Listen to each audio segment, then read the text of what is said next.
Hello, Morrim here. Today I want to present to you my leveling guide for the Lightning Storm skill. This one is a predecessor to the Thunder God build guide I will link down below. That's one for the end game, but this one will focus on the leveling experience. Now Lightning Storm features a lot of really good things, like for example infinite range, you can shoot around corners, you can adjust your damage to single target and AoE, you have relatively good spirit sustain so you don't really go home, your defensive options are also quite good, and you have exceptionally good vulnerable uptime, meaning your DPS is amazing. Is it the fastest build?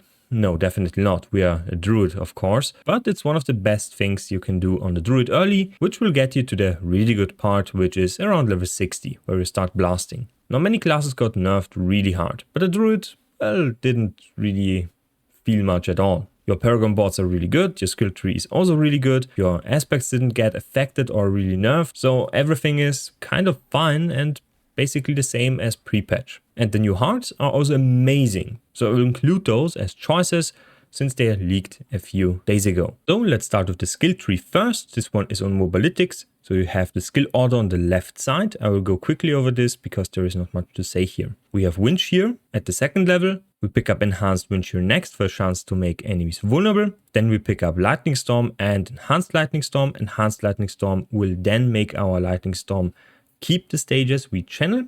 So when we channel Lightning Storm, the area where lightning strikes can occur grows bigger and we get more lightning strikes in that area. The smaller the area, the less lightning strikes. However, at 2 stages, you have the most single target damage because the area is so small that the 2 lightning strikes always overlap. So you're dealing basically 2 times the damage that's listed here. So for bosses, only channel 2 times. Next we finish up Wind Shear with Wild Wind Shear, giving us additional spirit generation. Then we pick 1 point in Wild Hearts and 2 points in Abundance to make our spirit generation pop a little bit more. Gives us 14 with Wind Shear. We have 15 requirement for Lightning Storm. When we get a little bit more resource generation for intelligence or spirit cost reduction on our boots or amulet, we can get this one down to 14 or this one up to 15. So those two can alternate without trouble. But we don't need to worry about that one at all because later on we get a keystone right here. Perfect Storm gives us 1 spirit when we deal damage to a vulnerable, immobilized or slowed enemy. So later on around level 35 we can alternate between those two anyway. We don't pick Wild Impulses or Predatory Instinct, those are for later. But first we want Earthen Bulwark as well as Enhanced Earthen Bulwark to get Unstoppable up and running. Next we pick up Cyclone Armor to get this ability and then we pick all ranks in Lightning Storm. And we finish this one up with Primal Lightning Storm to have a chance to immobilize targets. This one has a flat 12% chance to immobilize targets. It's not dependent on the lucky hit you see here, so it's always 12%. Next we pick up Hurricane, Enhanced Hurricane and Natural Hurricane to a chance to apply vulnerable to targets, which gives us a ton of vulnerable uptime. 1 point in Elemental Exposure to have a lucky hit chance on our lightning strikes to apply vulnerable. Endless Tempest to unlock Bad Omen and we put 2 points in Bad Omen. Next we pick up Cataclysm with all its upgrades, so more duration and vulnerable on lightning strikes. This one deals now a ton of damage, especially in single target situations, so bosses melt with this one. Pick 3 points in Defiance for more damage. This one is a more multiplier. Cycle of Life for a self heal. This one heals 3% maximum life, so it's very strong during leveling. 1 point in Natural Disaster, and then we pick up Perfect Storm. For the next points we are basically just filling out our passives.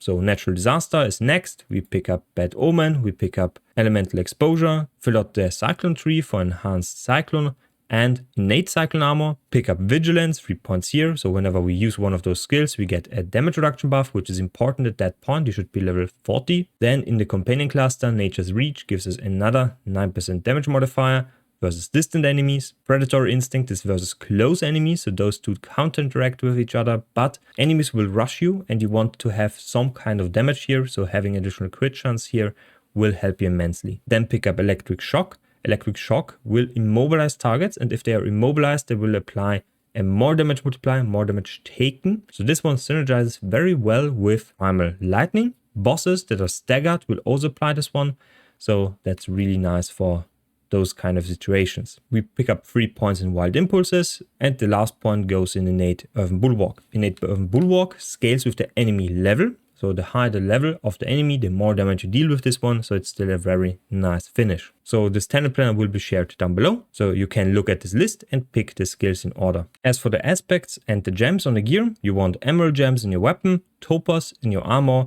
and Skulls in the jewelry.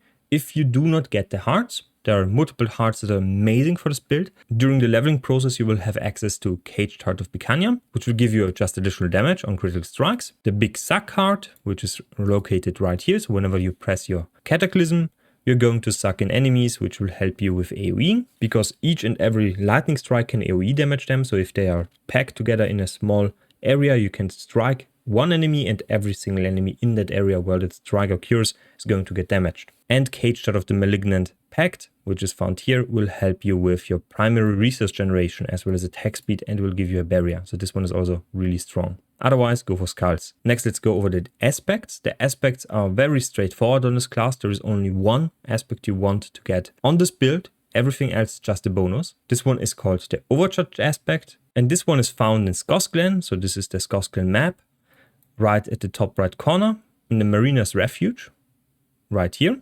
This one is northeast of Serigar at the top right corner. It's underneath the N of Skilltree on the map, and you'll find it right here, Mariner's Refuge. All other aspects are just a bonus. So Lightning Dancer's aspect you can gamble on the Obos vendor or find. Aspect of the Expectant will give you a ton of damage during leveling because you're constantly weaving in your wind shears. Runeworker's Conduit is very strong now. So this one is also exceptionally good, especially since you can find it relatively easy. Aspect of Manning Stone and Ghostwalker can be found in dungeons or just found on the battlefield. Those will help you a little bit, but I don't think they are that important to grab. You're wasting resources to imprint them, and I don't think that's worth it at this point. But you can grab those. And you can also imprint Aspect of Might, as well as Aspect of Disobedience, both on your pants or your armor. Both of those will give you more at DR, which is then important later on. The guide will specify where you can find each and every aspect, so check with that down below. As for the Spirit Boons, we are going to go with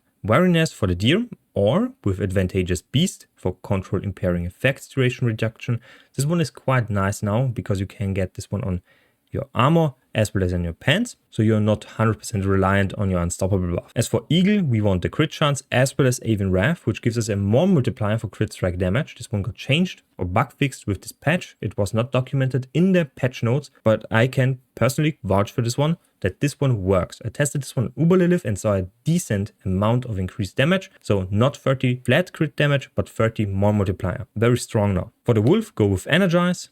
And for the Snake, go with Calm Before the Storm. Energize will give you a chance to restore Spirit, and Calm Before the Storm will reduce your Cataclysm cooldown on a lucky hit. Once you unlock all Spirit Boons, so after getting 400 Druidic Boons, you can pick a second Spirit Boon, and that's going to be the Eagle. Next, I'm going to go over the gear.